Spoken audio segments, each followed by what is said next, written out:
Hei alle sammen! I denne videoen skal vi se på de 5 største risikoene vi har i produksjonen.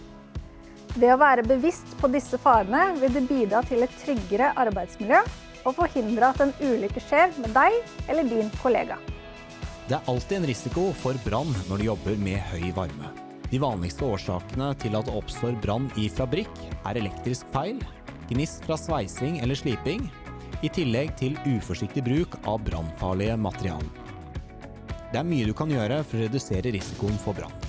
Du kan fjerne ting som er lett antennelige, sørge for at brannslukningsapparatet alltid er i nærheten, følge gjeldende retningslinjer og instruksjoner for brann, og bruke verneutstyr. Det er viktig at du gjør deg kjent med hvor brannalarm, rømningsveier og brannslukningsapparat befinner seg. Kuttskader oppstår ved bruk av kniver og skarpt utstyr i produksjonen.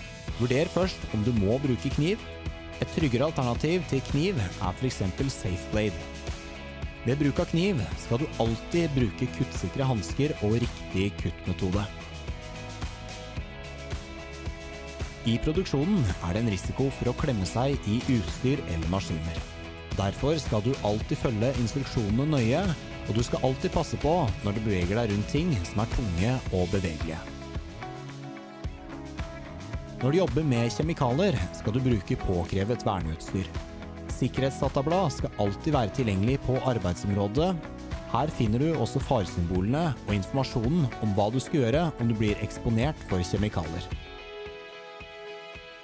Som truckkjører skal du alltid være spesielt oppmerksom på omgivelsene dine, både gjenstander og mennesker.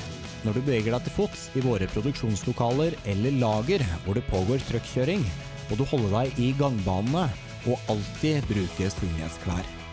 Ved passering av truck skal du ha øyekontakt med sjåføren, slik at du er sikker på at hen har sett deg.